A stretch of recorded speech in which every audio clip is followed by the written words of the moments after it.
Hello, good morning. Welcome to Sunrise Daily today. I'm Chamberlain Uso. Good morning. Thank you for joining us. I am Bukola Samuel Wemimo.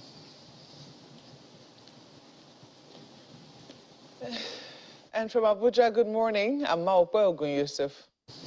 Oh dear, I know. But you know, who would have thought yesterday after we hosted the former governor of Kaduna State and former chairman of the People's Democratic Party, where we did ask him about the development within his party, the trying to have a handshake between two teams who seem to be daggers drawn, the camp of his principal, the candidate of the party, as well as the governor of Rivers State. And he says, well, yeah, they just need to sheath their swords and ensure that things just work out well, because they need to be on the same page. At least they like to see themselves on the same page moving forward. And the Rivers State governor eventually responded. Oh boy, says that, well, I know many of you might have caught that bit yesterday. It would just suggest that, oh boy, it appears that though there's still many rivers to cross in that one. River State. So it will be interesting to see how all of that plays itself out. And add to the mix the president's comments that let people's votes count. They need to ensure that things are done, saying he's not going to... And many just thought, whoa, who could the president be speaking to right there when the governors visited? And so, interesting times, I tell you. Just as he, called on the party to let the votes count during the primaries, well, things will soon unfold ahead of February next year. But from yesterday, Chamberlain, there were some things that, the former national chairman of the PDP was saying that I heard, that he didn't say, but I heard that he was saying. Okay. When he called on, Governor Wike of Rivers State to, let peace reign, and allow for the reconciliation talks to progress. When he called on Governor Peter Obi to also return to the party, it looks as there's some political calculations going on behind the scenes. All of the political parties know that this time around, the elections are different. There's a political awakening amongst the youths. And even our last guest yesterday also talked about the possibility of this election going into another round. So no political party can do without all of the support that they can gather, all of the states that they can win for themselves in this coming election. I had lots of people asking me that, wait a minute, when they went to London to have all that meeting, did they actually, for instance, when former President Obasanjo got there as well, did they ask the PDP presidential candidate to collapse the structure and work for Peter Obi, or did they ask, as Senator McAfee was saying, Peter Obi, come back to the fold, you may be angry, so that we can all work together. Opposition needs to come together and rally and then upstage the ruling party, as the ruling party did now while they were in opposition. So they can ask any kind of thing. Nothing should surprise anyone when they make those kind of comments, because this is politics. It's different interests at play here. Nothing will be out of the ordinary in the ongoing negotiation, because everyone wants to be in a position of strength ahead of the election. But I don't think there has ever been any time in our political history when an individual has been this powerful as the new beautiful bride that we have from Rivers State. Malpe, what do you think? Well, I don't think he's going it alone. He knows the amount of votes that Rivers State is capable of producing. And yes, traditionally, through the years in Rivers, it's been largely PDP. But you must note also that the PDP has also been fractured. So you saw one scion of the PDP breaking out at some point to join the APC, former governor of Rivers State, Governor Rotimi Amechi as well. So, and then you also see, we do not know what is going to happen with the influence of Labour Party in the state as well. These are all factors chipping at the block of the PDP.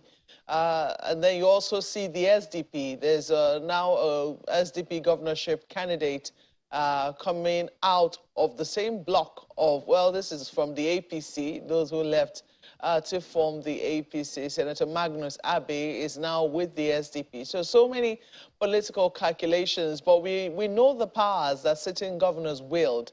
And what is most interesting is that he's not, and most strategic on his own part, is that he's not going this alone. He has at least 2 or 3 other governors whom we've seen. The governor of Benue State has been speaking about how he's going to support the PDP, but you know, we know that he has very strong ties with the governor of Rivers State. So also does the governor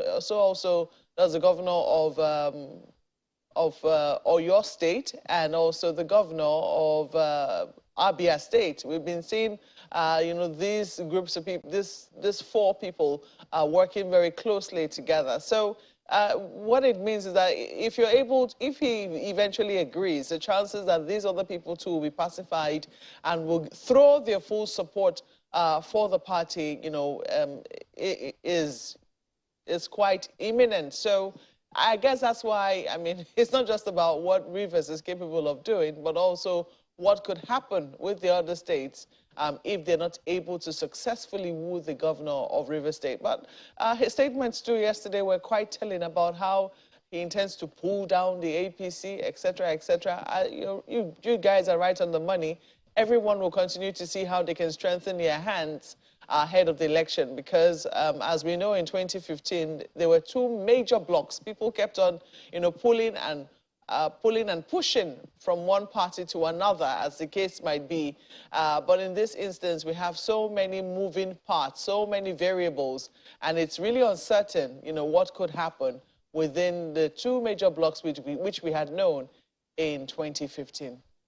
One very interesting thing about all of this is that leads just perhaps a little bit of strengthening is you. If you got your permanent voter card, if you've registered, you're a very, very important component. You may not know that as much. Don't underestimate what you can do. So you can imagine if lots of you just come together, lots of everyone just coming together and ensuring that you don't just vote. I mean, the Navy has what they call, I think, Falcon Eye, for a security strategy to look through what's happening in different places. The election eye, when you vote, you need to watch. You need to keep an eye on those party agents as well. IREV. You need to make sure you keep watch on that. Before it gets to IREV, you need to, keep an eye. That's a very important part of all of this. And if the president has said, count me out of election rigging. So the ball is in your court now. I hope we can rely on that, Chamberlain. Well, I don't know. We'll just look at what he said. But we'll take a look at the dailies in a moment. I know some of them will hide.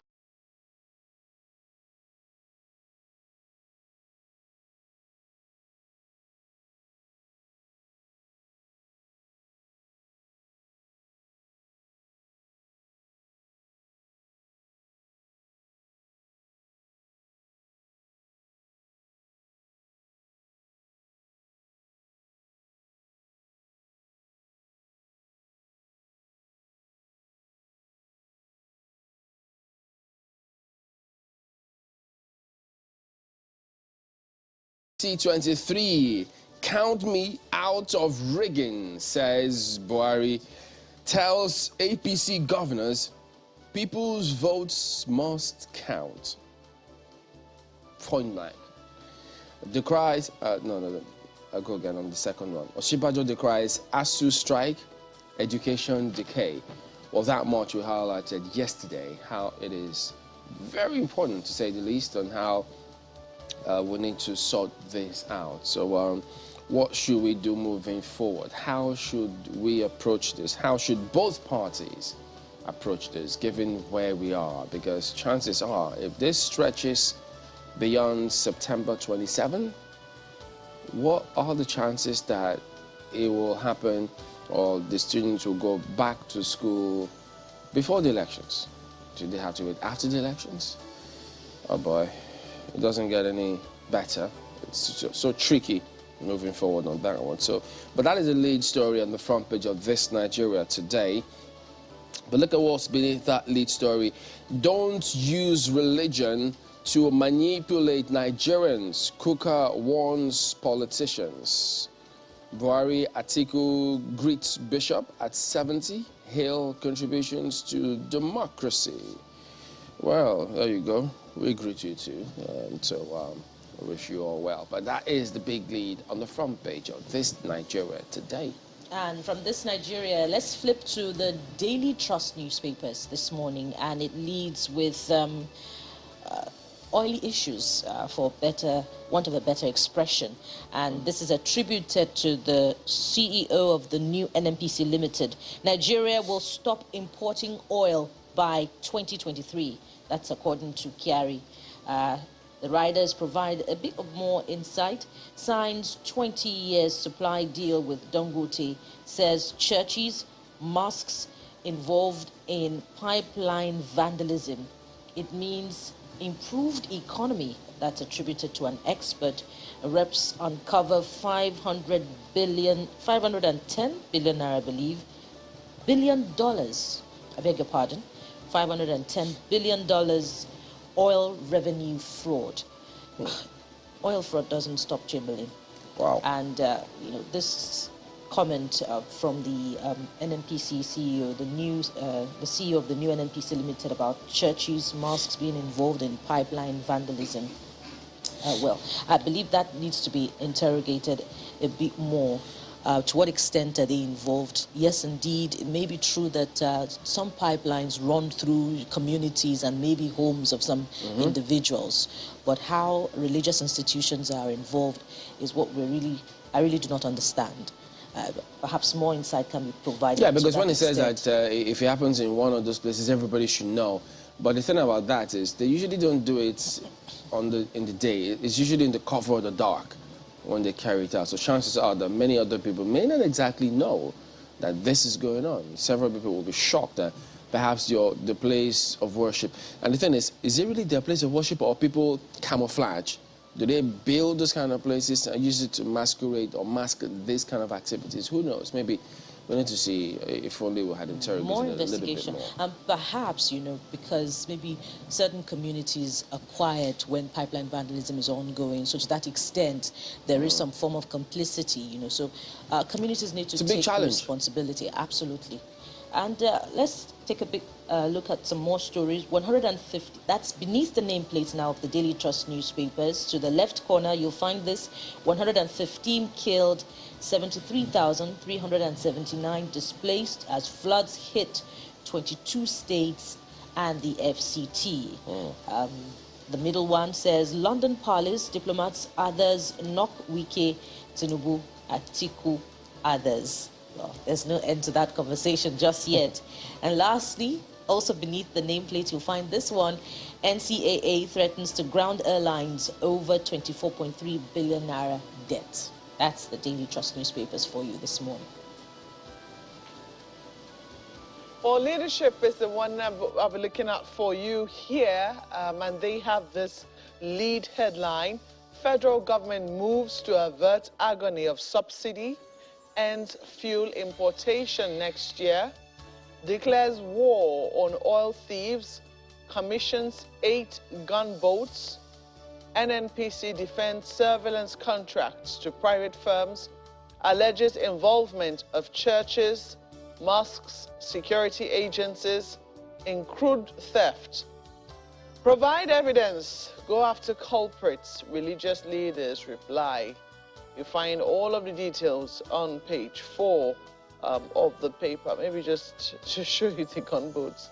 It might be a totally unrelated story, but you see that the Minister of Interior commissioning some boats for the NSCDC at the bottom of the paper there. Look at this. ASUU strike. Federal government summons pro-chancellors, VCs, APC governors beg union. It's on page 7 of the paper. I won't interfere in 2023 elections, PMB assures Nigerians. That's also there. Just in case you're wondering what's happening with the Ikweremadu story, alleged organ harvesting, Upo sues federal government. Ikweremadu wants court order reversed. Recently, a federal high court here in Nigeria granted, I think, the Ikweremadu's leave to be able to obtain biodata of Mr. Wu from the agencies of government so that they could defend themselves in the UK. And it would seem that Mr. Oku is asking for a reversal of that particular judgment. They also have on top of the nameplate, Kuka turns 70, plans 200 million naira leadership center. The story is on page 12 for you. I'm going to be re-echoing what Chamberlain already said, that we wish the bishop well. He's done a lot for this country in terms of, making sure that there is peace during elections, in terms of making sure that he continues to be the conscience of the country, of the nation, speaking truth always to power. It's on page 12 of the paper. Many trapped as multi-story building collapses in Kano market. We're still getting this. Building collapses in different parts of the country. Lagos, now this one is Kano. It's a page 18 read for you. Let's leave it there for leadership newspapers. Yeah, what a sad one there, I tell you. Well, take a look at the Guardian newspaper next. They focus on a little something different. After 14.6 billion naira, Nigeria Air misses fifth takeoff amid investors' apathy. The fifth one, the Guardian reports this morning.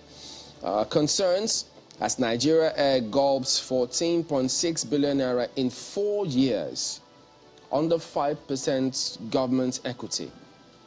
I mean, naturally, you raise questions saying, wait a minute, any business, if you've gulped this amount of money in 4 years and you've not taken off. Not taking off. And you've got, well, at least, most assuredly, how many months now?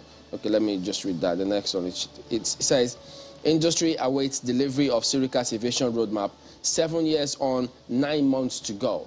So if it's 9 months to the expiration of this tenure, and then who knows what happens next time out. So it raises, of course, a lot of questions about how is this, what is going on. That's got to be, we expect that the ministry will speak up on this, because there are lots of people who will be asking questions, of course, saying, wait a minute, how is this going on in a time that there's this crunch, economic crunch, financial crunch concerning what everyone has been talking about, how challenging the country is.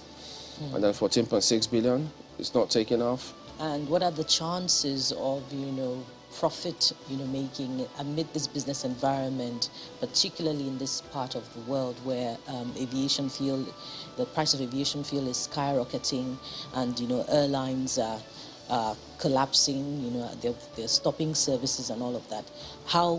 What are the chances of the Air Nigeria's survival? These are the questions, besides those of accountability that we expect from the Ministry of Aviation. And that's why this next rider fits. It says consultant stakeholders disagree on prospects of new airline.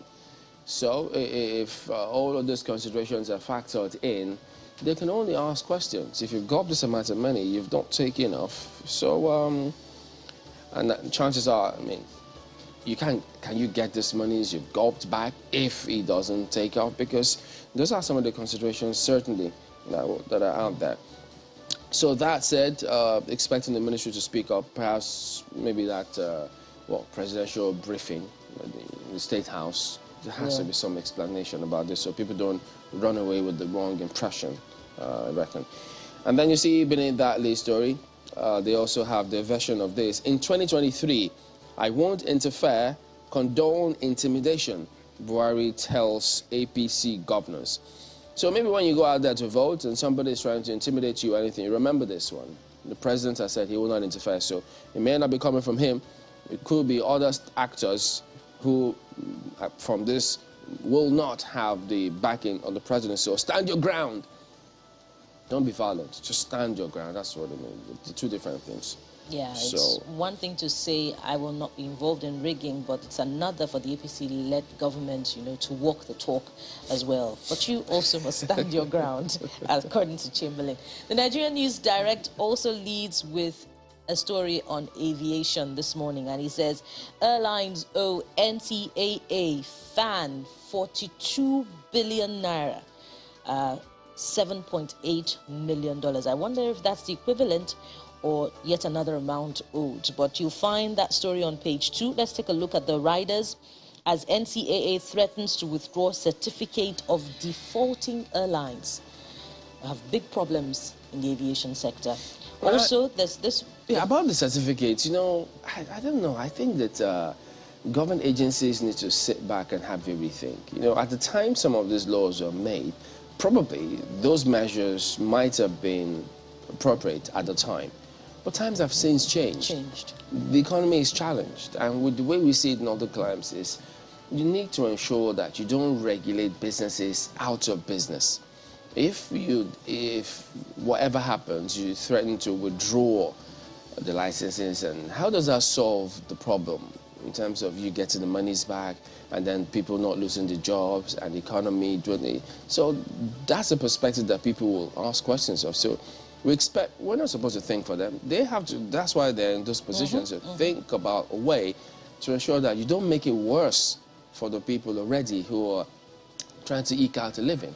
So they need to think above others, and government agencies are not competing with private enterprises or businesses. No, that mindset, they need to do something about it, because that's the way it comes across, I dare say. And it causes me to ask, are we headed for another round of bailout funds for airlines, as government did for them during COVID? And there are some within the sector that say, look, it's a business like any other. As you say, the airline operators should think outside the box and be able to make business, even make profit, even amidst a challenging business environment. So it's left for them to, you know, pause, because there's huge reflect. opportunity in that industry. Look at customer service, client service. Is there anyone, if you ask people to just tell us about the experience, how many of them will speak glowingly about customer service department of any airline in this country? We can challenge them on that. How many customers will speak glowingly about it? I guess very your guess few. is as good as Chamberlain, mine. you're a regular flyer. You can even start off the conversation. Yeah, they know what my guess will be, as a matter of fact. Okay, so still with the Nigerian News Direct this morning, there's also some other stories that cause us to reflect. And you look above the nameplate, you'll find this one. Kwara flags off disbursement of 160.5 million naira CARES RA3 grants to SMEs. Let's hope that you know, revamps the sector and encourages local economy in the state. There's also politics, which we started off with this morning. It's the middle one above the nameplate. And bringing down APC structures in rivers. That's according to the governor. And finally, before we exit, that's below the picture now on the front page, picture spread, you'll find this one.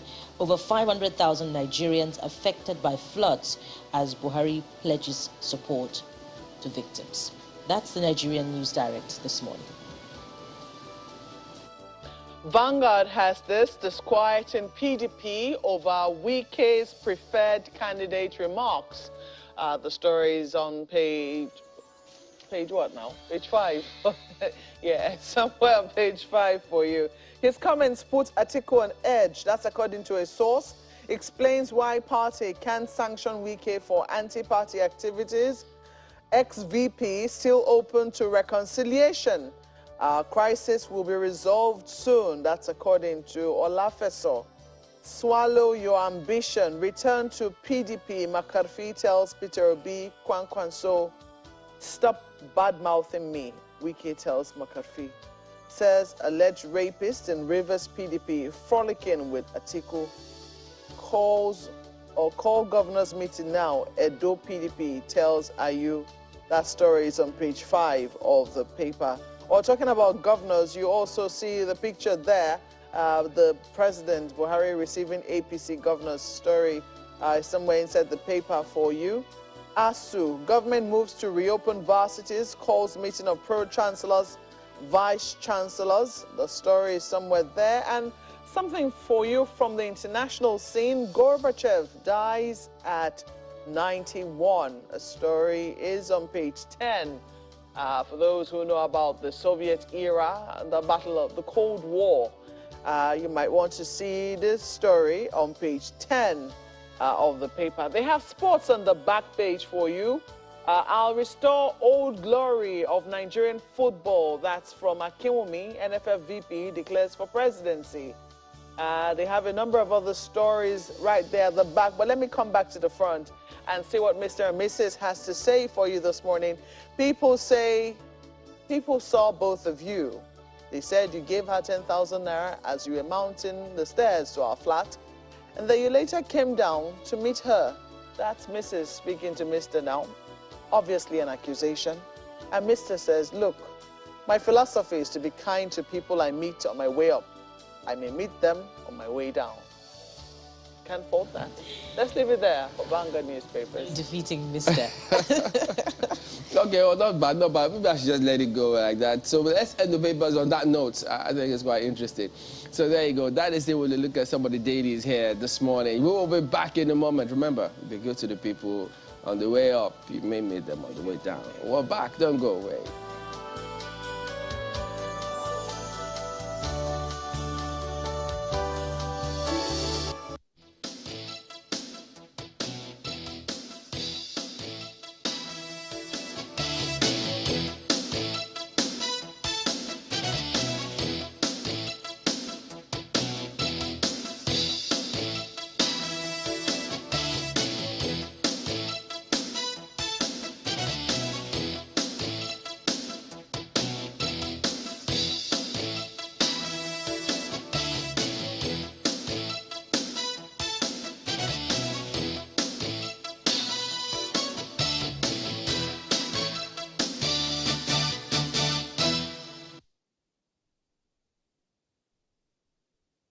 The president never gave me any deadline.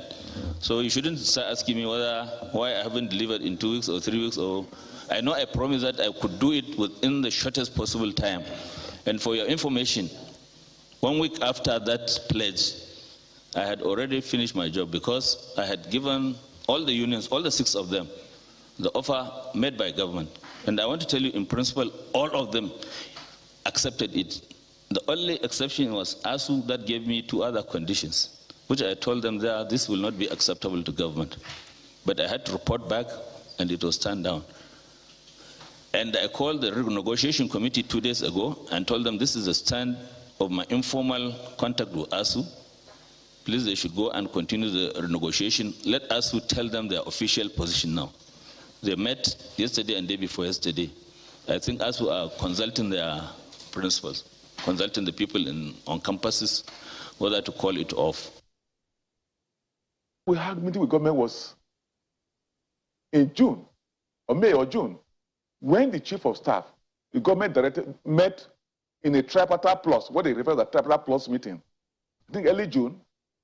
We had that meeting, and we agreed that within 6 weeks we reconvene, and the committee will set up in place, will come back and report to us, and we'll take a final decision. But since now that committee in attendance was the chief of staff, secretary to the federal government, the Sultan of Sokoto, Nairek, the president of Khan, and all the unions.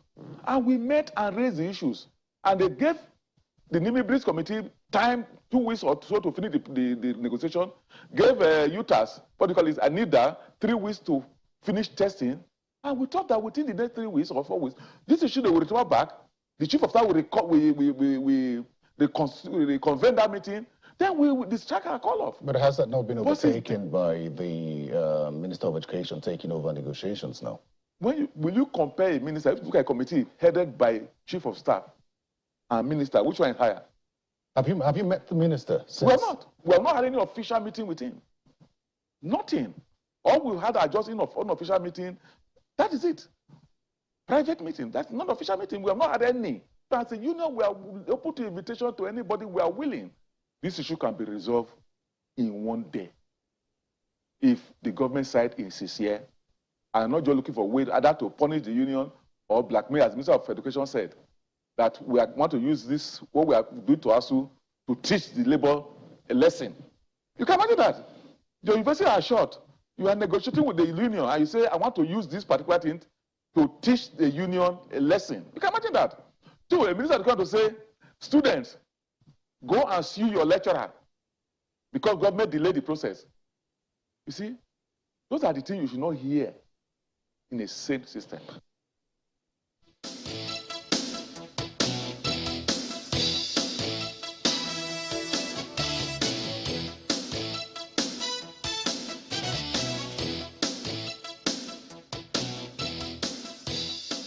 All right, welcome back. So we're prioritizing that. There has to be a solution. That's what everybody wants, actually. So you see those two gentlemen, they are joining us this morning to shed some light on this subject matter. Dr. Dele Ashiru, Chairman, ASUU Unilag Chapter. Good morning and thank you for coming on today. Good morning. Thank you for this invitation. Well, this is really protracted, not what a lot of people want to see. They wish that they had ended many months ago. But this morning, if it's anything to go by, where the report indicated that government likes to reopen the school, that's a meeting of vice chancellors, pro-chancellors, trying to see what they can do to sort it out. Are we supposed to take that as a ray of hope to this whole scenario? What does that do to this equation now? Well, thank you very much. It's part of government's, diversionary tactics. The pro-chancellors and vice-chancellors are not in dispute with government. So, whatever that meeting is going to achieve is yet to be seen. What government ought to concentrate on doing is to negotiate with our union. This is an industrial crisis. Pro-chancellors, vice-chancellors are appointees of government. It's another jamboree to waste government's money. You bring up pro-chancellors all over the country, house them in an hotel, feed them in, an economy and in a crisis where government says it doesn't have money.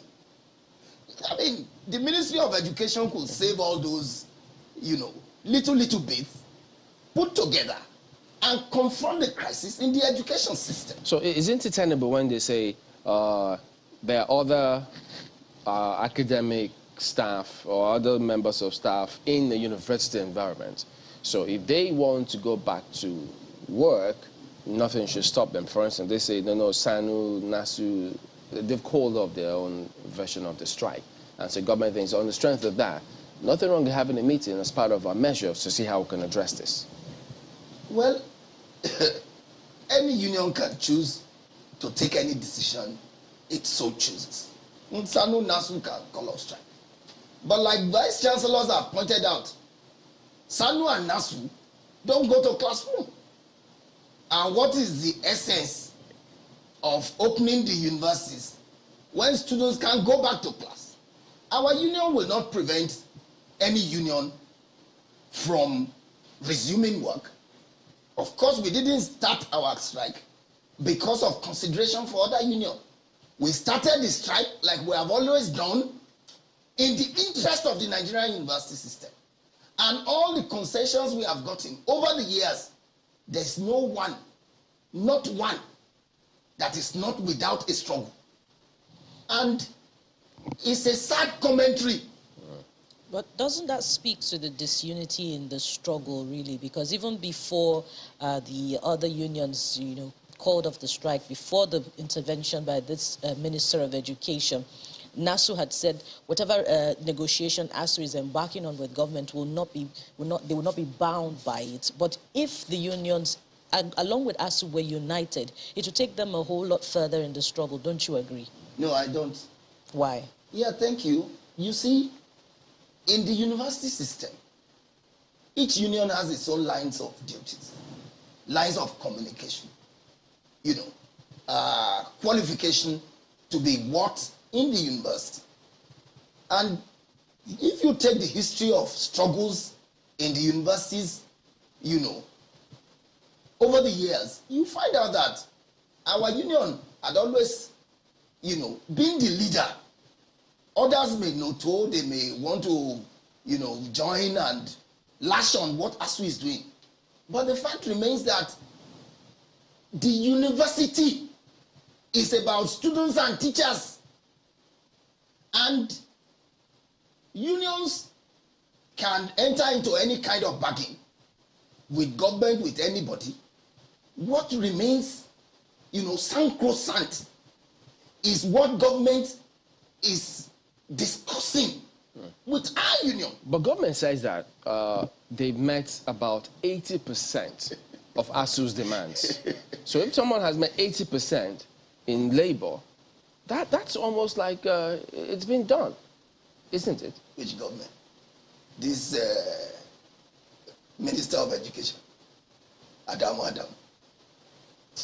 They've not met 80%. So how many? Not one. Not one of the Not agreement? one item. Not one. Even the ones that require no money. For example, we desire that a government's white paper on the report of the visitation panel be released.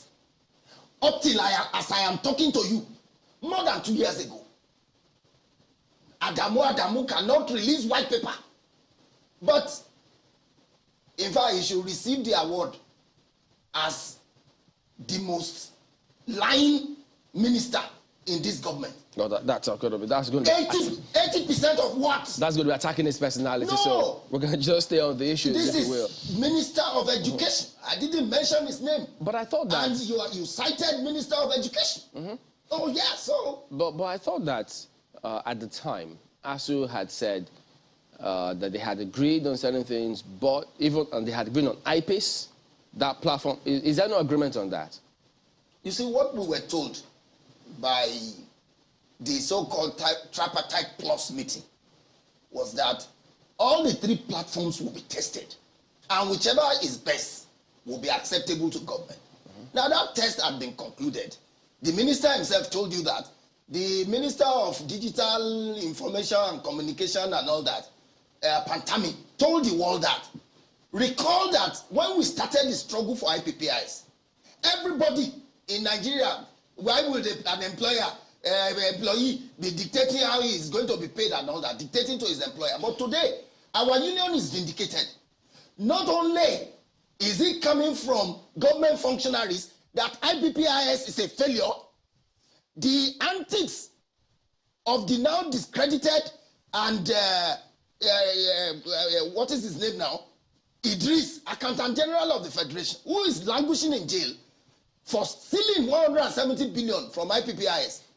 So we are saying that today, government says test the 3. The 3 had been tested. UTAS came top. He's not in jail yet. The matter is still going. He's in prison. It's just an accusation. He's innocent until proven guilty in the court of law. Okay. So just to put that out there. should help us. Okay, so help us understand the nature of the negotiations. If the Minister of Education says government has met 80% of your demands and you say no, they have not met 80%, what has government offered that such that you are saying no, this is not acceptable to us? And is there a possibility that ASUU and government can meet themselves halfway in the nature of the negotiations? I know that ASUU officials have been, discreet about telling pressmen figures, but the demands are right there, by the way. As much as possible, what's ASUU giving? What's the government giving? What's ASUU saying we can take? If you could just align it with that. Those are your demands, aren't they? Payment of nothing. Okay. University UTAS, nothing. Improve funding to state universities. They are not even talking about that. Promotion areas, nothing. Full university autonomy, nothing. What about the balance of earned academic allowance that ought to have been released? What is government saying that we can offer to pay now? Nothing. Government said, informally though, because there's nothing on paper. And our union is too sophisticated to take verbal promises, even the one written down, were not implemented, not only the ones that is coming out from a minister. And academic allowance, they say they will pay some amount. In 2023 budget, when this government will no longer be in power. So we are saying that present something concrete. Let me give you a background. So what happened to that 50 billion that government says they've released for the payment of that earned academic allowance? They are going to release. And there's no evidence. I am going to. It's not I have. And I am going to. It's not tomorrow. It's not next week. It's not December this year. 2023. Okay. What about the 30 to 60,000 naira offered as a monthly increase on salary payment? Help us understand that offer. What exactly does it mean? Well, we had a negotiation with government. A draft proposal was submitted by Nene Briggs. And of course, there's a paid advertorial by that committee telling the world that what virtually all the ministers who spoke on this matter have said it's not true. And in serious societies, such ministers should have thrown in the towel. We are still expecting their letter. That's one. Number two, we negotiated salary increase. As you may care to know, the last time we got any salary increase was in 2009. That's about 13 years ago. And now that and between 2009 and today, we have been on constant struggle with government. Now that they are to increase money, government came with 60,000 proposal for senior officers and 30 for other cadres as a take it or leave it award. Unfortunately, our union since 1992 and more consolidated in 1981, we have gone past receiving awards from government. Okay, comrade, we need to go to Abuja, but many were of the opinion at the time that the bone of contention was the no work, no pay clause. And if that had been addressed, ASUU will be back in class now. Was that not right? Was that not the impression that... That's not correct. That is the narrative from the Minister of Education. See, before you even get to no work, no pay and all that in the negotiation, you must have resolved substantially the issues in dispute. I just told you now, not only one, not one single one. Okay. Well, let's bring in our comrade. We have your compatriot in this struggle. He is in Abuja. Mark, if I could call him that. Well, thank you, Chamberlain. I had to chuckle at that. I think that he'll determine if he's a compatriot. I believe he's a patriot, and I know he is. We have with us this morning the Director General of the Michael Imodu National Institute for Labor Studies, Mr. Issa Aremu. He's also a former Vice President of the Nigeria Labour Congress. Good morning and welcome to Sunrise Elite this morning. Yeah, good morning, Mokwe, and let me also extend the same compliment to my comrades in Lagos, Bukola, of course, Chambale, and of course, my comrade Dele Ashiru, chairman of ASUU for University of Lagos. Well, quite a lot. I mean, it's been a very disturbing 6 months plus now that ASUU has been on strike, and this is not the first time they've been going. This is not the first time they've gone on strike, but this. I think people have been a little more concerned because it didn't think that it was going to last this long. Initially, it was a warning strike, I think, for about a month, and then later on it was extended, and then now it's now been declared indefinite. And this has also been coming with, you know, glimpses of hope. Oh, they will soon call it off. Oh, government has, you know, been able to get to 80% of what it is they demanded. Even at some point, we heard from the ASUU president himself that, you know, there is light at the end of the tunnel. It looks like they will soon call this off. But it looks like, you know, negotiations have fallen apart now and an indefinite strike action has been called. As somebody who's been in the labor struggle, who has been involved in negotiations with and for the NLC, what do you think has led to this impasse we're witnessing? Well, thank you so much, Mokwe. I think I also share the same concern, you know, and it's quite unfortunate because I thought by now we should be able to reopen the schools, public universities in particular, and federal universities, get students out of the street and return back to learning. But as I said, here we are. But again, maybe we need to do some reflections, you know, and I've tried to say so on this platform, that what we have at hand is a legacy crisis. I think I was trying to do the last check now. You know, there have been shutdown of public universities 16 times since 1999, 16 times. And if you look at the number of days, effectively, I think it's almost about 62. It amounts to 62 months, you know, do the calculation. That comes to roughly about 5 years plus. That's enough to train a doctor, to turn out pharmacist, is enough to produce many social scientists, of course, mass communicators like you. So what we are saying that in effect, since 1999, we've denied learning for our students. So now, my take here is that, and I think I listened very well to Comrade Dele Ashiru very well. I think my take here is that we need a new paradigm shift. What have we been doing to handle the labor disputes in the education sector, which is giving us the same result, same vicious circle. As we make a demand, for whatever reason, communication will break down as we go on strikes, But there are new lexicons which I've learned now, and I think we're all learning because after decades in trade union movement, I never knew of rollover strikes. And then we have total comprehensive strikes. So I think there is need for a shift. And I think it's not insurmountable, but we need to return to time-tested traditions of collective bargaining, which had really stabilized many sectors in this economy. Let me leave you with this thought. The National Union of Teachers, NUT, is one of the first generation trade unions. It was formed in 1938. They've been in these struggles. In a couple of struggles, they were demanding for teachers, salary structure, TSS.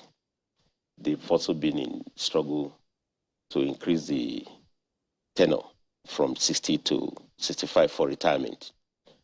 But they've gotten this now. What were they doing without the shutdown of primary and secondary school education? I think the key to the result at the end of the day is negotiation, bargaining, the spirit of compromise. In the world of work, it has been emphasized by our labor laws that disputes are inevitable. There will always be disputes, and we can analyze them. Dispute of right, dispute of interest, whatever you call them. But the inevitability doesn't mean they are not surmountable. So all you need to do is that let there be spirit of negotiation, of discussion, and to do so you need social dialogue, not diatribes. Not diatribes. I mean, Comrade Hele very well. I mean, my very good friend Ashiru, I listened to him. I mean, even within us as comrades, when you say this minister, you already try to close debate. I mean, two people who are in dispute can never get result through exchange of argument. They will get result if everybody thinks, have an open mind that we can have some level of compromise. And I can say so since 1999, and I'm saying this with all sense of responsibility because ASUU is also an affiliate of Nigeria Labour Congress. And the beauty of affiliation is that we should try to learn from the methods that have worked for other affiliates. Within this, since 1999, do the checking, Mokwe. NSC has commendably brought about 3 national minimum wages. Under Obasanjo, 1999, we did have single strike. Comrade Adam Soshomole was the NSC president at that time.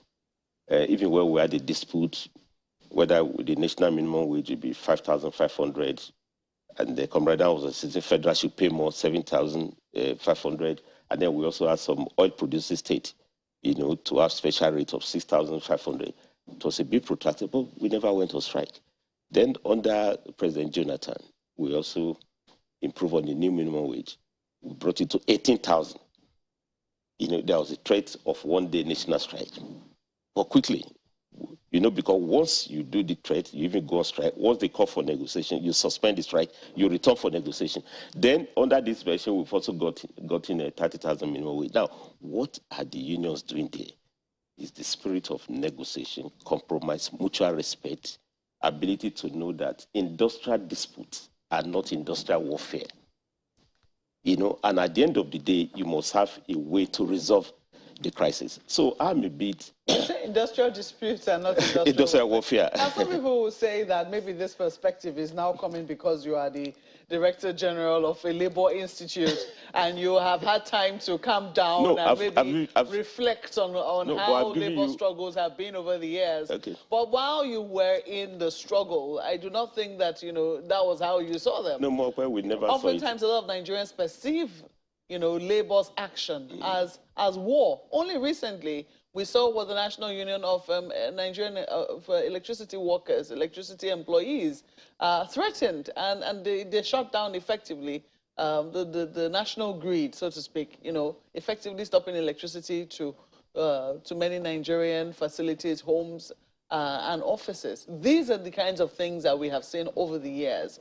Right now, you're saying that there needs to be negotiation, there needs to be dialogue, not diatribes. But from what you have seen, and I'm sure that every side will have its own blame in this scenario, what Labour quarrels with, what ASUU quarrels with in this scenario is the fact that federal government has set up a negotiation committee, NIMI Briggs, to look at the NIMI Briggs committee to look at the issues, and the NIMI Briggs committee has come up with a resolution, has come up with something that they can present to. Yet it was seen that that has not been able to. The federal government is rejecting that, and Labour ASUU is asking, how is this possible that you set up something and this is what they come up with and you're rejecting it? These are some of the issues. So there are questions as to government sincerity in this entire business. Of course, we'll also be asking ASUU a few questions as well. But this is what we, as observers in the Nigerian space, are seeing, because we're the ones who are bearing the brunt of what is happening. From what you see, if you were to apportion, I don't want to say apportion faults, but if you were to examine the process and say, this is what is wrong with this particular process, this is why it is protracted, what would you be saying? What would you be pointing at? Yeah, but exactly what, I won't say more than what I've been saying, or which I've said on this platform, and which I'm trying to repeat here. Mokwe, I've been part of those struggles, and proudly, and I've given you examples of how we got minimum wages. We didn't do so through indefinite total strikes. That's the point. We did it through negotiation, and it was protracted. And let me learn that. And that negotiation is not just to deal with one party. There are multiple parties. Are you saying that there is no situation that would warrant indefinite total strikes? No, it's not impossible. I mean, it's not impossible, but at the end of the day, strike is just the means. The end is resolutions of the problems. You gave me the example of electricity workers union. I mean, just recently, that's fresh memory. Now, what happened? Again, legacy crisis. During the privatization, you hold some energy workers, some of their, entitlement, and electricity workers union under Comrade Jiro has been demanding, fighting. They couldn't get it done. They were forced to go on strike. But how long did that strike? How did it last? I mean, we thought the implication for, energy is life for all of us. They switch off. But immediately, government came in. They suspended the strikes. As I am talking to you now, at least my findings show that negotiation is on, and they're almost resolving the problems. It wasn't protected. It wasn't. Why did they have to get to? So what I'm saying, but that's precisely the point I'm raising. That what has been going on in the education sector that is giving us this result, we must revisit them. Government must learn to listen to ASUU, in this case, very well. Listen to all the sector unions, and I'm very sure... Would you say they are not listening? No, what I mean is that promptly they should respond to the demands, and when you enter into agreement, try and find a way to respect the agreement very, very well. And if there is need to revisit the agreement, have a provision for reopener clause, discuss them, as the case may be. But the bottom line I want to raise is that it's for all the parties. It takes two hands to clap. Once there's demonstration of good faith, and I listened to ASUU President Emmanuel Osajoke, Prof, yesterday very well. I mean, federal government, President Buhari had intervened in this, set up a committee headed up by the Chief of General Staff, the Chief of Staff, Professor Ibrahim Gambari. I also know that Interreligious Agency, led by the two notable religious leaders, His Eminence, the president of CAN, they also intervened on this. Nigeria Labour Congress has also given solidarity action for ASUU. Now, once they are that demonstration of commitment, it's also important for ASUU to reflect and rethink, And the argument which government have put up, which I think is quite valid, because in the world of work, is that once negotiation begins, suspend your strike, return back to negotiation, because under conditions of intimidation, duress, you can't have proper outcome. Let me ask you can actually have. I mean, let me round up on this note. That's why I brought your memory lanes. That over the years, this approach has been taken before, in which government will be boxed to take a decision, then they have an agreement which is not sustainable. I think it's important to have an agreement that all the parties get bought to freely. So government has no right to lock out workers when they're negotiating. Government hasn't done that one in the case of ASUU. They haven't said ASUU should not, members should not be at work. Now, also suspend your strike so that in the course of negotiation, there could be free, wise outcomes.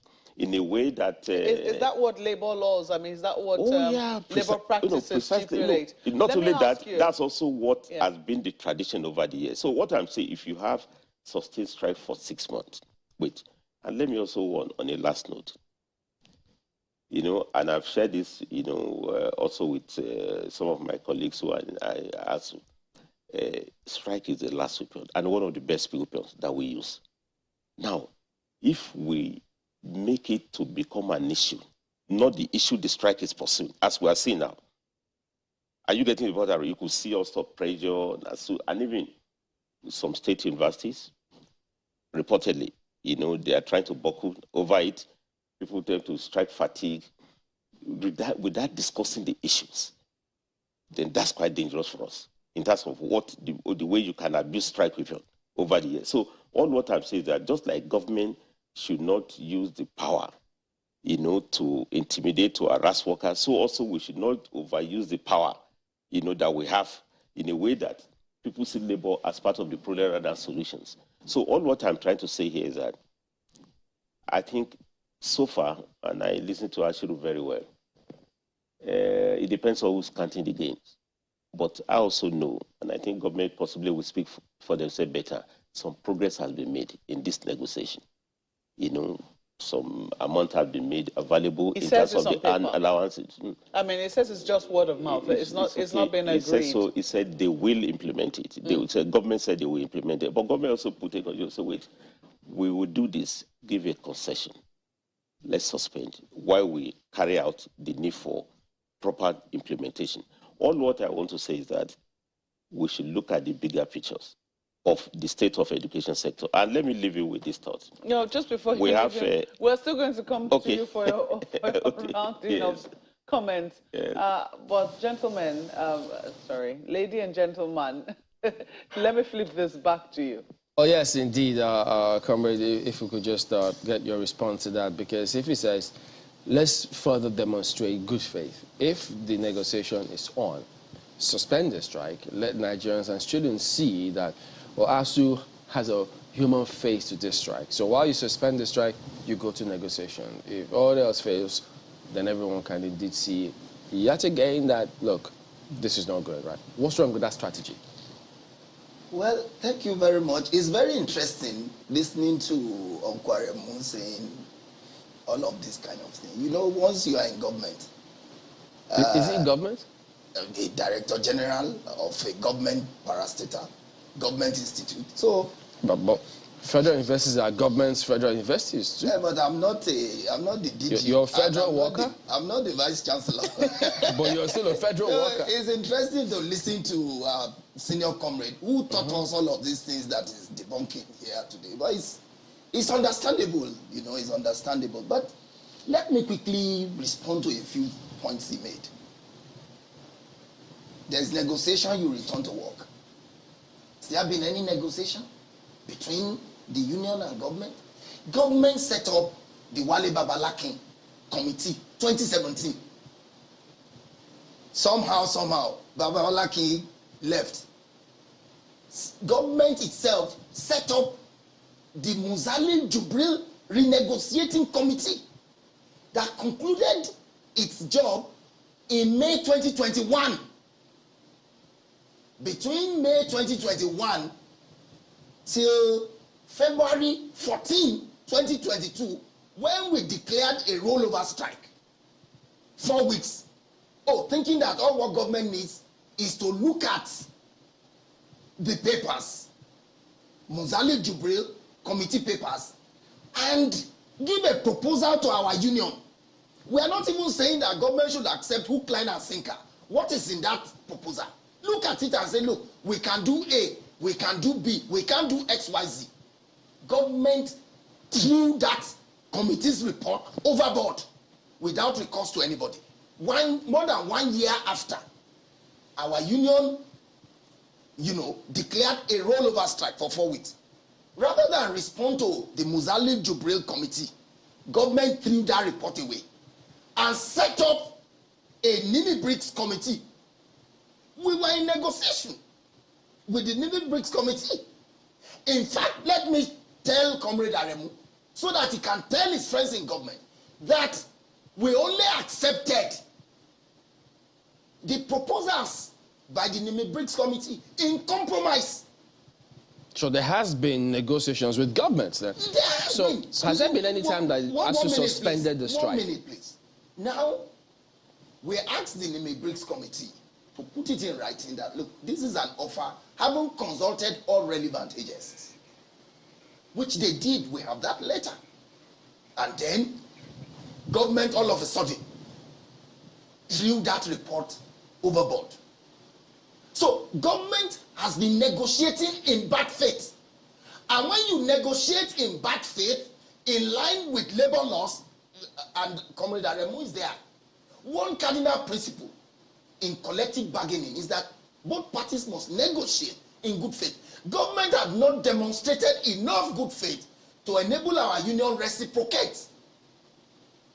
And there's also the principle of reciprocity. So what proposal from the Nimi Briggs committee have you accepted in compromise? Nimi Briggs committee, recommended an increase in salaries for our members. And also gave proposals about how government can fund the revitalization of public universities, and also suggested to government, in line with the tripartite agreement, that IPPIS be, because it violates university autonomy, and then UTAS be deployed. That was the proposal before. Yeah, but government, as of today, this published that government has set up a committee to harmonize and look into recommendations concerning IPs and the likes. Isn't that part of what's expected to happen? When the strike is ongoing? So, what we think government should do is take,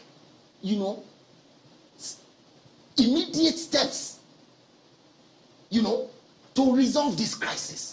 But now ASUU has said that it's no longer setting up committees. ASUU has said it's no longer negotiating with government. We can never say that. So it's not true. It's not true. Okay. We can't say that. So on what grounds can ASUU suspend the strike temporarily while negotiations continue with government? When first there's a demonstration of good faith. And if you look at it, Comrade Aremu is saying that industrial dispute is not industrial war. Government declared war on our union. We are only responding. 6 months, 7 months down the line, our members are suffering consequent upon a strike forced on them by government. And you say industrial dispute is, if you deploy weapons of hunger on the people, what does that mean? Okay, well there has to be a way to address this. So somehow they have to just find a way, because the students are topmost, and that's what plays up on our heads, and how they can get back to the schools. Well, we have to thank you for coming on. Comrade Dele Ashiru is the chairman, Unilag chapter of ASUU. Thank you very much. Thank you. All right. Makwe? Well, thank you, Chamberlain. Comrade, your closing comments to that. He said that they did not declare war. Government declared war on their union. No, I mean, we're on the same page together. I've made the point that industrial disputes are not industrial warfare. So whether the war has been declared by government or is declared by the unions. You know, absolute power corrupts absolutely. So what I'm saying here is that it is clear that government should pay for work done. But it's also important that unions can only have credibility if we also make sure that we earn for the job that we are doing. And that's the bottom line. Suspend the strike. The government can look at those issues about your pay. And it's been done before. Don't forget that this is not the first time they went on strike. And I know that the last time they were paid for it. But you need to also have that good faith for it to carry it on. But the last point I also want to raise is that we have about 170 universities in Nigeria. 44 of them are public universities. You have about 48. 79 of them are private universities. Then you have state university, about 47 of them. Now, it's only the federal public university and some state universities that are on strike. And this is where the critical mass of students are, who are very poor indigenous. Now, for the people who can pay for private universities, they are running. So we are also, through this action and inaction on the two parties, is the children of the poor in public university that suffer more. So all I want to say here is that, and it talks about low pay, about remuneration. Comrade, we will not be able to... I have no doubt in my mind that we have no time. There is commitment to really make sure that salaries of academics are improved upon. Just like President Buhari also said recently that public servants are poorly paid. But we need to improve our knowledge gap. Recommendations are not substitute for collective agreement. Their proposal from the Lulu Briggs committee, they must go through the same engagement, counter proposal for government. It is the outcome of it that will become what is sustainable that all of us can implement about. Let's leave the conversation. If you know our proposal for minimum wage, we're totally out of time. It's not what we propose that we normally get, but we must get out of this crisis as much as possible. And we need good faith to arrive at it. Thank you so much for your time this morning and your interventions. Issa Remo is Director General of the Michael Imodu National Institute for Labor Studies and also former Vice President of the Nigeria Labour Congress. Thank you once more for coming on Sunrise Today this morning. We'll take a break at this point and we're back to also discuss another statement which was released in the light of the happenings in the country. Please stay with us.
Well, yes, we're still looking at this ASUU strike. Only yesterday, Vice President Professor Yemi Osinbajo, who was visited by APC governors, told them that they need to act fast on the economy and ASUU strike. If I may, I'm going to read a bit of what he said, what he was quoted to have said, because it didn't seem that that was something that the media was allowed to cover. But from what we understand, he said that he regrets that doctors are restrained by regulations to advertise And as a result, many people are unaware of the level of quality medical services available here in Nigeria. And he also talked about important national issues which were raised, especially regarding ASUU strike. He says we all need to work together on these critical issues. We need to think through things, and we need to do it fast. Those were the words of the Vice President, who is a professor, maybe by extension, a member of ASUU. We have with us this morning another professor is recently being elevated to that position. Professor Oke Kichuku is Executive Director of Development Specs Academy. You're welcome to Sunrise City this morning. Thank you very much. Are you joining the ranks of ASUU as well? I was. I was a member of ASUU while in Unilag as a lecturer. Okay. And I recall I attended about 2 or 3 meetings, and I didn't for the rest of the time I was teaching. Was there a reason you didn't do that? Yes, the meetings were always a little more rowdy than I could stand, and all of that. But it's purely disposition. I love the job. I had no real interest. That's why even after I resigned as a lecturer at Unilag, I still was teaching there for 3 years without pay, while on the editorial board of The Guardian. So, but ASUU, the crisis, ASUU has its point. Let's not kid ourselves. I listened to part of the last conversation. If you talk about ASUU asking us to call off the strike, to what extent can you say that ASUU enjoys going on strike? Is it an irresponsible organization? Are ASUU members not parents? Don't they love their job? Are there agreements that were not met? As the ASUU president was saying, are there things the government should have done it didn't do? These are the questions to address. And when you say, you know, it's become the sort of thing we had under military rule, the government will not be intimidated. The government is a service platform, nothing more. If you're a father, you're not feeding your children, and they say, oh, daddy, we want food, your response will not be, oh, I will not be intimidated in this house. You explain to the children why there's no food, let them bear with you. So that's understandable. It's dragged on for too long. And on the side of government, there are also issues that we must note that ASUU might need to pay attention to. For instance, part of the demand, you know, that, look, let's have a record of all your lecturers, all your staff, and all of that. So if I'm teaching in a number of universities and in multiple pay and doing all kinds of things, I wouldn't want anybody to send that kind of list to the government, isn't it? That's part of what ASUU hasn't done. But these are totally tangential matters to the core issue of what I see as an irresponsible management of the human capital factor of the Federal Republic of Nigeria. 6 months, and you say it's money? Look at government expenditure within the period under reference on all kinds of things. Look at the borrowings. We're borrowing to consume. So the issues are real. The schools ought to reopen, but let's not pretend that by demonizing one party in this disagreement that will achieve anything. If there's a serial, and this is not about Buhari government, there's been serial disregard for the meaningful demands of ASUU long before this government. But there's never been a case where we had 6-month strike. And the no work, no pay rule, I recall the announcement that it was we've had longer. Oh, yeah. We've had longer strikes. I know. 9 months. Yes, but the point is this. This is 2022. Indeed. And look at what our youths are doing without recourse to government. Look at the number of people shipping out of the country for that reason, and see where the rest of us are. So the no work, no pay thing is also, no, we are showing it. Why did they stop work? Once you answer that question, it becomes a little difficult to sustain the no work, no pay argument. So when you ask that question, it now depends on who you ask. For ASUU, they will tell you that there were agreements that they had reached, and that this was not fulfilled, or that government was dragging its feet in fulfilling them. They only fulfilled certain parts, and they were due for another tranche, and the government hasn't performed or hasn't fulfilled that part. If you ask government, I think the primary reason, they will tell you, yeah, there are lots of secondary issues, but the primary reason was IPs. The mode of paying lecturers, yes, and how the lecturers had kicked back that, no, you cannot use IPs to pay us. We're a different cadre of public servants. So, yeah. And government says, you are our employees. You cannot dictate to us how we'll pay you. And that was a big bone of contention. On the face of it, the logic seems to make sense. But if I'm a staff of Channels TV, and your rules of engagement are that any staff who is 30 years of age will be disengaged. Once by your record I'm 30, my name drops from the list, isn't it? Mm-hmm. But we now bring somebody who has terms of engagement that requires him to exit after 35 years. It will affect him. That's one. Two, is it true that the academic and the university staff who have engaged, who have gone on to IPs, have had fluctuations in their monthly pay? Often to their disadvantage, the answer is yes. Has it been resolved? The answer is no. So it's not about muzzling. It's not about saying uniform pay. The pretense, for instance, that IPs is a flawless platform is a joke. Even when Okonjo, before the last government left, you remember the consistent discoveries, because these are imputed by people, these are imputed by people, it can be corrupted. So the matter of the IPs debate, IPPIS, yes, debate, is not as simple as it's being made to look. Are there living lecturers who can show you consistently? Because, you know, initially some people went in and registered, and they got hammered. You have 30,000 of your salary, you have 15, the other person had 53 on it. You complain, it keeps going on, and they start regretting. Then they want to get by their colleagues, say, well, we warned you. So let's not pretend. You see, this matter of each one trying to demonize the other will not help anybody, particularly our children. The children need to get back to school. Should we be looking for negotiators right now? That would presume. Because it would seem that both parties, I mean, if much as we hear, oh, they are sitting at a table, but when we hear both parties come out to address the media, is it the Minister of Education? I mean, initially, it was the Minister of Labor who was speaking on these issues. But it looks like right now his negotiation skills are now in doubt in terms of... That's the assumption, on the original assumption that he had negotiating skills, isn't it? Okay, so that has now been set aside, and the Minister of Education has been asked to take over. But when he came to address the press with regards to ASUU strike, his words did not seem like they were being conciliatory. No, he had pretty strong words in terms of what he thinks that students should be doing to ASUU. You know, he's asking parents and students to sue ASUU, etc., etc. Those were not conciliatory words, even though we'll hear much later, oh, it was saying that ASUU is about to end the strike. They've finally made headway, etc., etc. Only for us to now hear that, oh, it's now an indefinite and total strike action. Yes. So at this point, because it looks like hardline positions are being taken, should we be looking for negotiators? And if we were to look for negotiators, who would they be?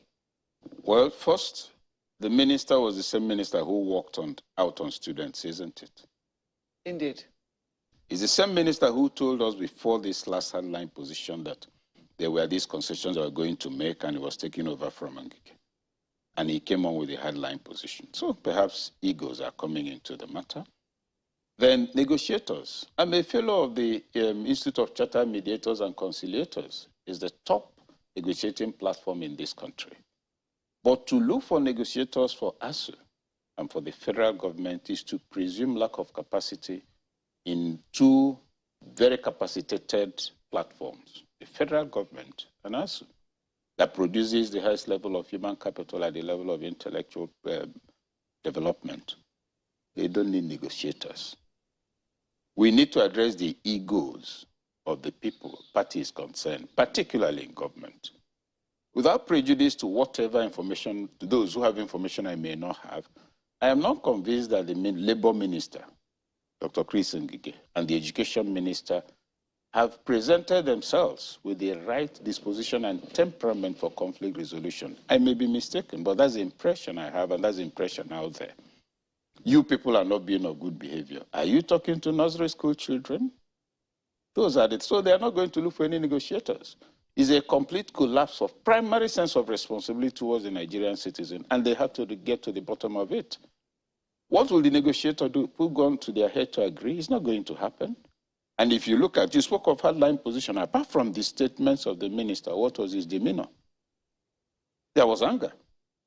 It's about time these guys are beaten into line. Who are you talking to? For how long will you be minister? Even if it's a hereditary position, are you going to be on earth forever?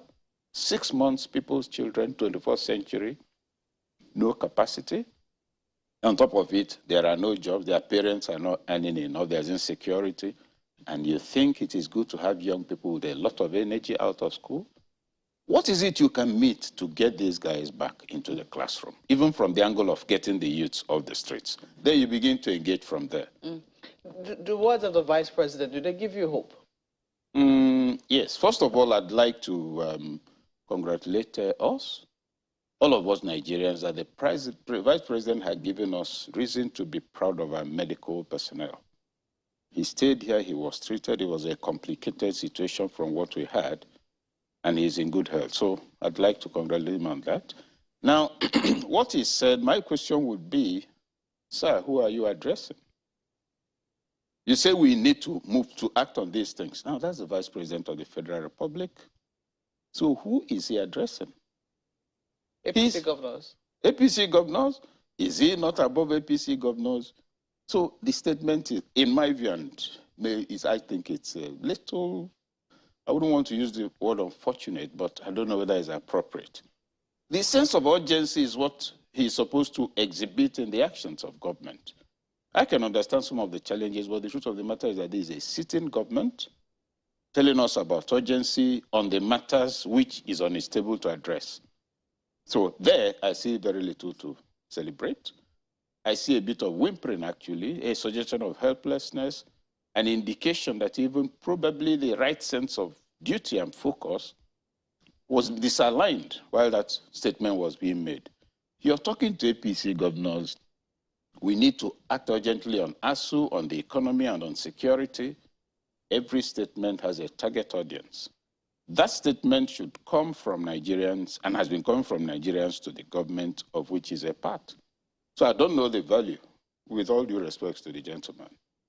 Let me flip this to my colleagues. Well, good morning, Dr. K. Congrats on your elevation as well. And but ever since then, you know, the VP has since traveled. I think today he's traveled to the United States. He'll also be meeting the Vice President of the U.S. concerning this energy transition. So there are several meetings lined up. But speaking of which, you know, the President also met the APC governors yesterday. And therein he said, look, the dailies have interpreted it in different ways. It says, some say, count me out of any rigging. No one should use personal resources to intimidate anybody during that elections. Now, how people internalize that, it differs. So for you, how does that come across to you when you hear or read about those kind of narratives from the president following his meeting with the governors saying, look, he expects things to almost saying go, let people's votes count? Well, it's a good development if you're talking generally about democracy, because what it means is that he's saying, look, I'm not going to assist or support anybody who tries to violate the electoral process. So it's a commendable thing to say. Now, looking at the history of elections, and particularly more recently, the selection of candidates for the parties, we must say in fairness to Buhari that he didn't have any special candidate. At the last moment, yes, there was this unsuccessful attempt to foist Ahmed Lawan, the Senate president. He didn't work. But after that, there was no indication that the president was actually interested in any particular person emerging. And contrary to some of the strongest speculations, Bola Tinubu emerged. And yes, it is rumored that a lot of money changed hands. It was also confirmed by I think some comments from EFCC that yes, there was a lot of money, they went there and all of that. I can't confirm or verify that. But what to take from there before we get back to the primary comment of the president is that support for fair elections is different from what you call indifference to how people behave in order to win elections. So there was perception of indifference in terms from the angle of the moral fabric of the nation, that people could gather in Eagle Square, spend a lot of money, emerge as candidates, and everybody felt that was okay. So that's the angle. So the statement he made is reassuring from the angle of support for genuine democracy But to make that statement and then disengage, as is often perceived to do, and allow people to do whatever they like, that's the fear. That's the part of it that gives me some concern. Okay. Now, because if you look at all, yes. Concerning the part where you say, well, he didn't have any preferred candidates for the party primaries, wherein the presidential flag bearer now, Bola Ahmed Tinubu, emerged. So what if, because many will think, or some will think that, well, since he is the leader of the party, he's talking to party members, he may be referring to the party's presidential flag bearer. Now, assuming that were the case, will the party flag bearer say, wait a minute, why would I need you to do anything for me? Because in the first place, you didn't support anyone. I emerged without your help, quote and unquote. So why would I need your help this time around to win the elections? Because after all, he may say that he had got people, he can go the whole hog. So will that be tenable? Well, it will be presumed tenable, but it will be a dangerous assumption to make for Tinubu, and for several reasons. If you look at the configuration of political forces, Tinubu still needs support both from the president and from the rest of from other members of his party. The other part is, and that's a speculation that's also going on. Of course, you know the usual permutations people try to imagine that, oh, you know, why he's not really worried is because he's not really a Tinubu presidency, it's a Shettima presidency, that Shettima is the actual candidate, that Tinubu is not expected to be strong enough to run. If indeed he runs and wins, that he may not, and this is pure speculation and has no basis in reality as far as I'm concerned, but it's a matter we share on occasions like this as opinion in the public domain, and that even if he then wins, it will actually be, yes, he has emerged as president, but in a short while somebody else will take over. That is also something they should worry about. But for Tinubu himself, no, it will not be good to assume and act as if they don't matter. Unfortunately, he's not doing that. The president's statement about not getting involved in rigging, is it a product of timing? You know, the president is not returning. He has, his tenure will elapse in a few months from now. And can we weigh that statement on the outcome of just concluded elections, you know, in Ekiti and Osun states to say that, okay, it is a test of what we're going to see in the general elections in 2023? Maybe yes, but we should even go further back to the elections, the local government elections in Abuja, much earlier, and the Anambra elections. If you recall, in that election, APC lost in places they were sure they would not lose. And that, I think, that's where the INEC used the INEC used that election to test the beavers and also used the Anambra election. So 3 months to go, or a few months to go, actually the government is already gone. I am not sure it's a product of this reflection that, oh, we're about to go, let me say the right things. From my experience, and this is my own perception of the tenure of the president, he makes statements on occasions that one may not be able always to anchor on any real, what do you call it, deliverables or expected outcomes. If, for instance, there's a bombing now, you will hear that he has ordered the security agencies to deal ruthlessly with the bandits. Another one, of course, he says he's shocked. Another cause, he says, is that so these repeated directives. So one, over time, has found it difficult to anchor much on the statements he makes, on all the statements he makes generally on national issues. And so I'm tempted in the instant case to also classify this one as one of those things he says whenever there's an opportunity to speak in public. Because you can't link it to any subsequent action, suggestion, or initiative beyond the statement. Well, I'd also like us to look at what was not said, particularly because the governors, the progressive governors, also met with the VP after a meeting with the president, but they didn't brief. We'll look at that, but we must take some messages now. Stay with us. We'll be right back.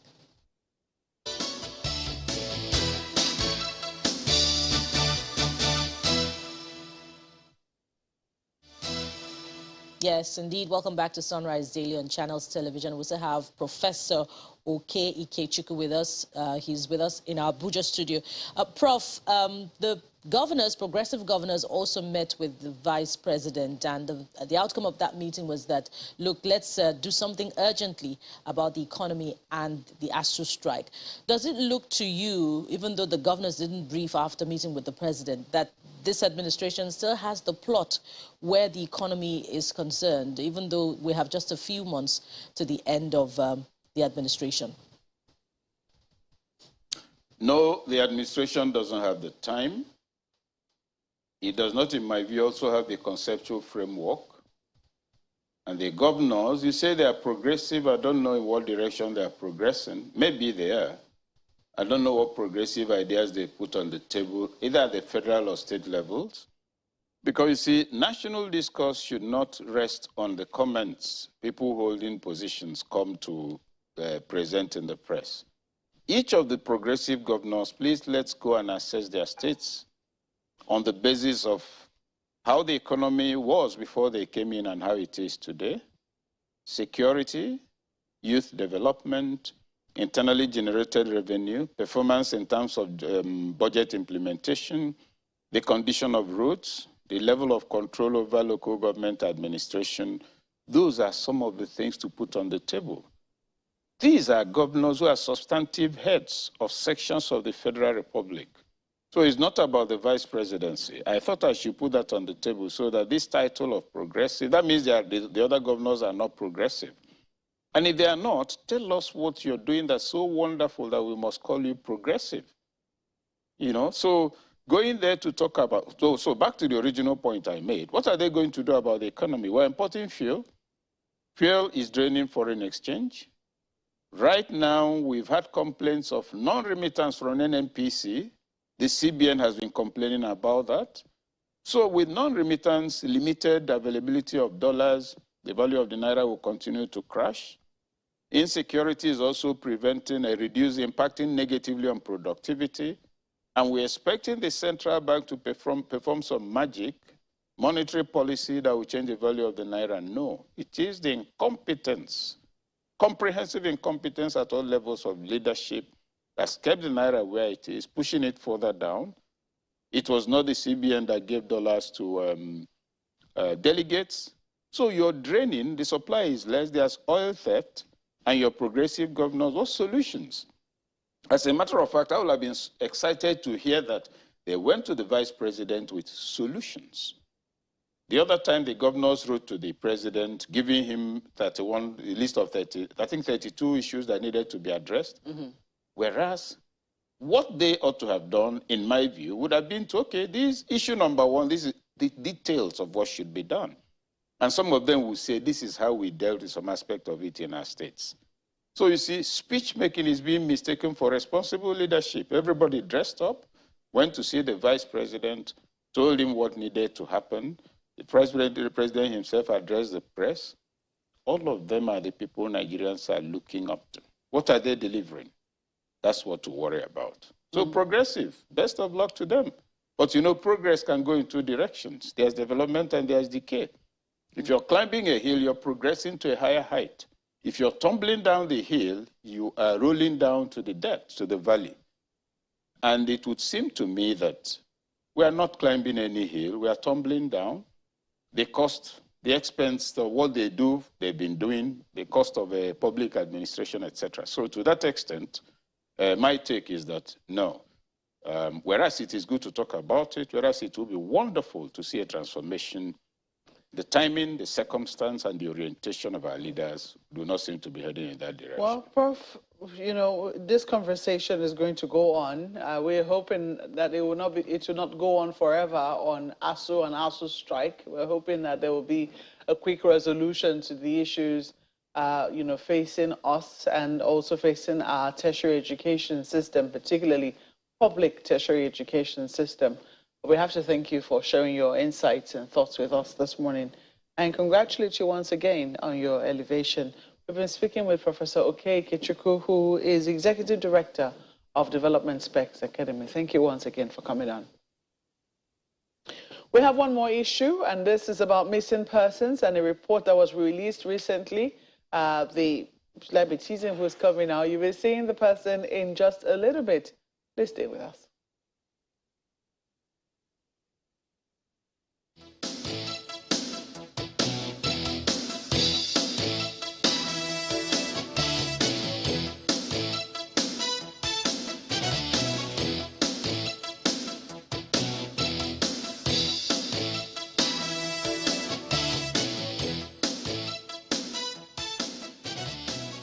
Well, yes, indeed. As you've seen, Mr. Tony Ojukwu joins us next this morning. Good morning, and thank you for joining us on the program, and thank you for holding on as well this morning. Well, that report yesterday raises a lot of concern. Anyone who sees that will just keep wondering, wow, how 25,000 persons missing in the country, 11,000 of them children.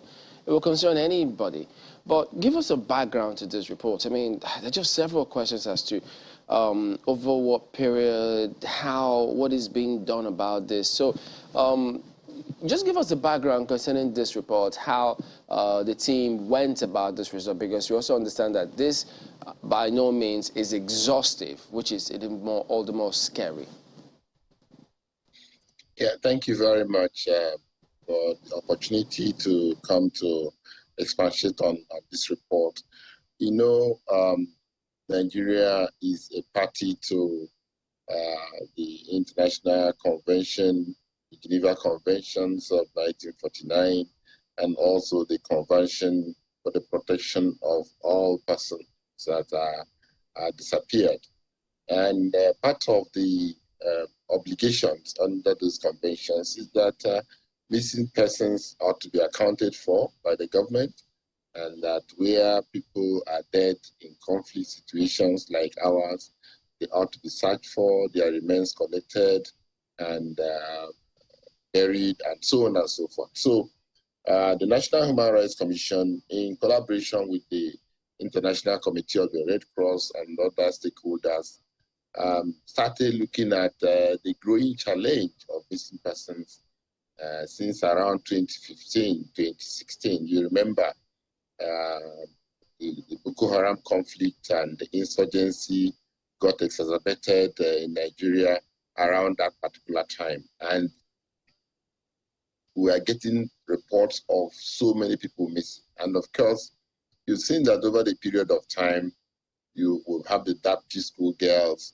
we have had kidnappings all over the place, issue of unknown gunmen, the issue of the train attacks, and so on and so forth. And of course, we also had the NSAS protest, where a lot of revelations have come up about the activities of law enforcement agents, where at times people are arrested and the family members are not informed about where these people are being taken to.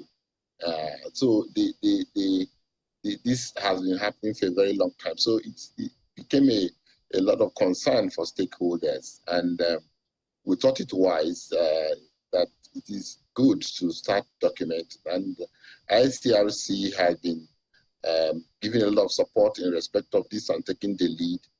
So that is what led to this collation of figures by the ICRC. Of course, what we are doing as a national institution is that within this period, we have set up a database collection center in Meduguri, even though the people are not responding so much. But looking at cases monitored across the country, every day you hear of thousands of people that got missing. You hear of people who are kidnapped. You hear of armed men attacks and so on and so forth. So a lot of people are looking for their relations. Some of them report to the police. Some of them report to the National Human Rights Commission. Some of them report to ICRC because they know that they have a very soft spot for dealing with victims or families that are missing. So that is a background to those figures. But they're very, very worrisome indeed that this number of people are missing. And you'd be surprised to know that in the whole of Africa, from all indications, Nigeria has the highest number of missing persons. Wow. And you know, listening to that and coming across those figures, immediately one thinks, wow, what do we do? How do we ensure that one doesn't fall victim of this kind of scenario? Immediately, measures have to be taken. So is there anything that or can you say there's one key thing or a combination of things that will need to be done either singularly or simultaneously to ensure that we begin to address this challenge? I know you've spoken about the database, but there must be some sort of action to prevent this from further happening. Well, the issue of missing persons is quite worrisome, and all stakeholders must, all hands must be on deck. Luckily, there is there's NIMSI now, which is having some database about identification of Nigerians, which is a positive step by government. The Ministry of Humanitarian Affairs is also very keen now. Yesterday, the Honorable Minister of Humanitarian Affairs was represented by the Permanent Secretary, and even the Secretary of Government was also represented at this press briefing yesterday, and that shows commitment from the highest level of government. The Inspector General of Police was represented, and the Chief of Army Staff was also represented. So the national consciousness is on peak now to deal with this issue. But more importantly, it is the issue of conflict. We need to de-escalate the conflict in Nigeria. We need to support the law enforcement agents so that we can deal with this Boko Haram issue, this issue of unknown gunmen, this issue of kidnapping, and so on and so forth. Because you can imagine if in one attempt, 300 people are kidnapped, they're missing, and it's difficult to be sure that those 300 people will ever be recovered. We are still struggling with the Dapchi girl government secondary school kidnap. We are still battling with the train kidnap along the way to Kaduna, and so on and so forth. So the most important thing is to prevent it from happening, because once it happens, it becomes very difficult to make sure that everybody eventually is kidnapped. But also, it would seem like sorry to come in there. It would seem like we're a long way from prevention, but you have rightly said that it's due to conflict. And a 2018 report by the UNHCR says 23,000 Nigerians fled to neighboring Niger Republic for safety.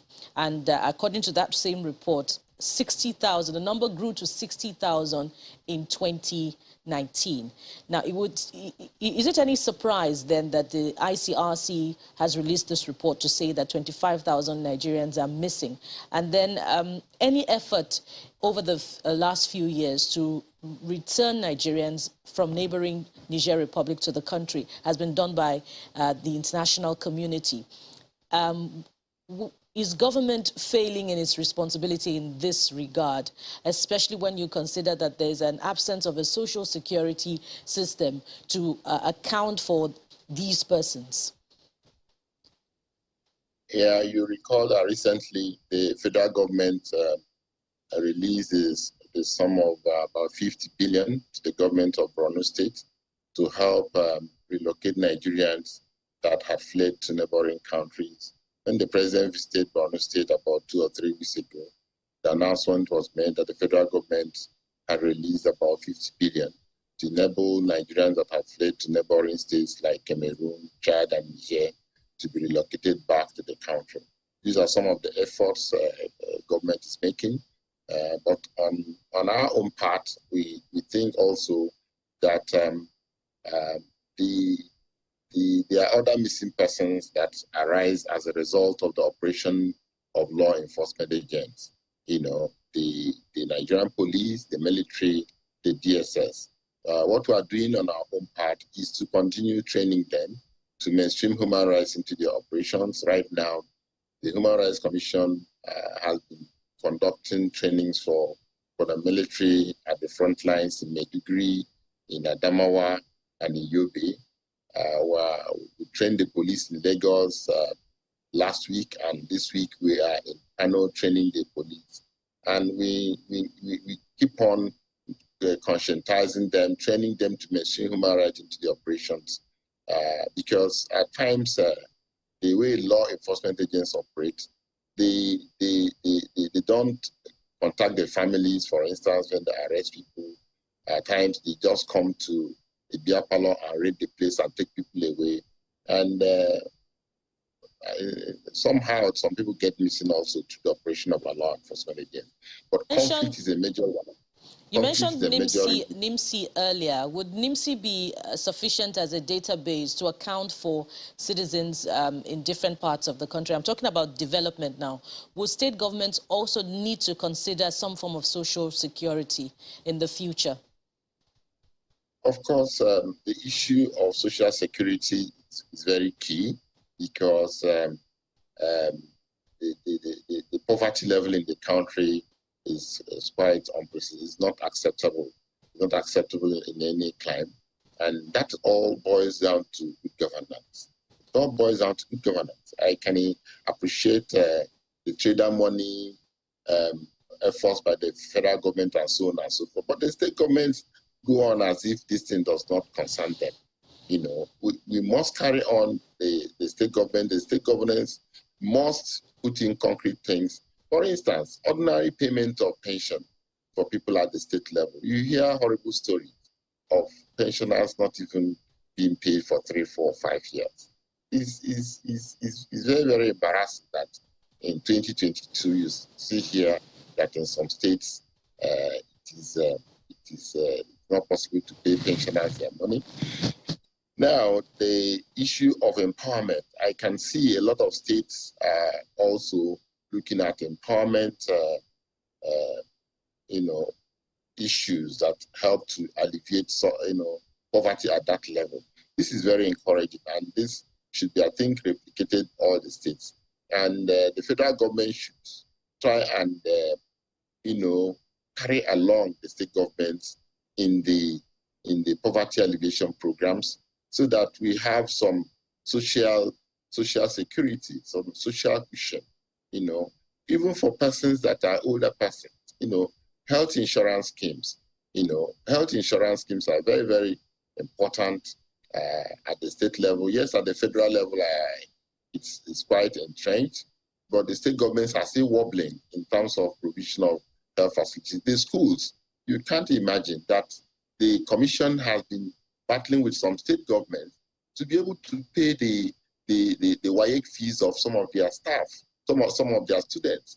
It got so bad that in some states, the WAEC result of their students have not been released for the past 2 or 3 or 4 years, because the state government has not paid WAEC the fees. So you can imagine children at primary school level, at secondary school level, not being able to have their WAEC result. That means they cannot proceed any other place in their life, So the state government must be part of this.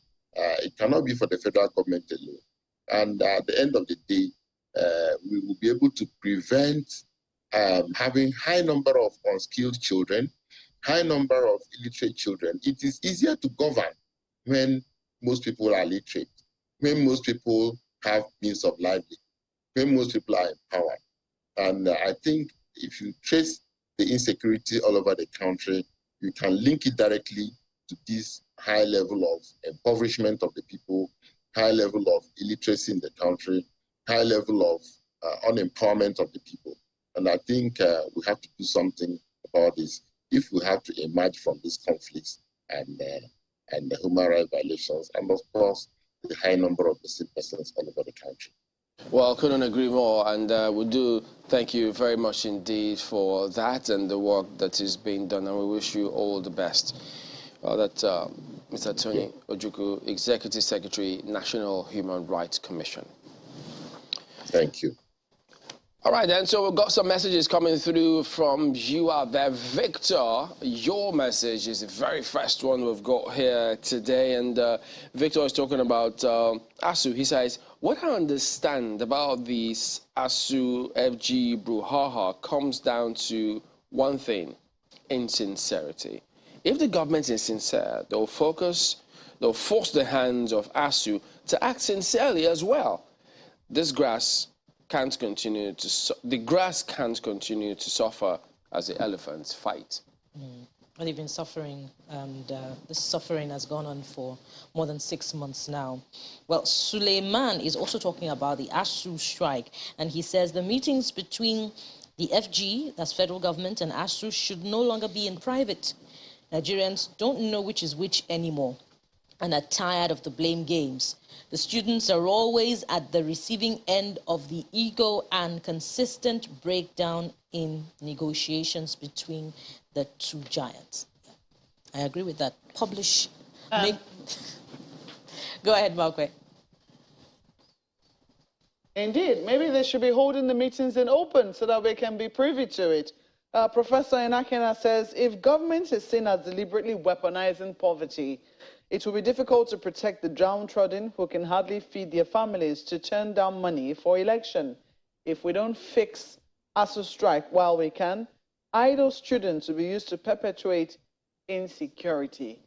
Well, that's where we'll have to leave it today. Thank you so much for sending in your feedback, your comments, and your mails. I'm Malcolm Yusuf. Yes, indeed. Channels Television will only be too willing to broadcast in live negotiations. Thank you for watching. I am Bukola Samuel Wemimo. And I am Chamberlain Uso. Goodbye.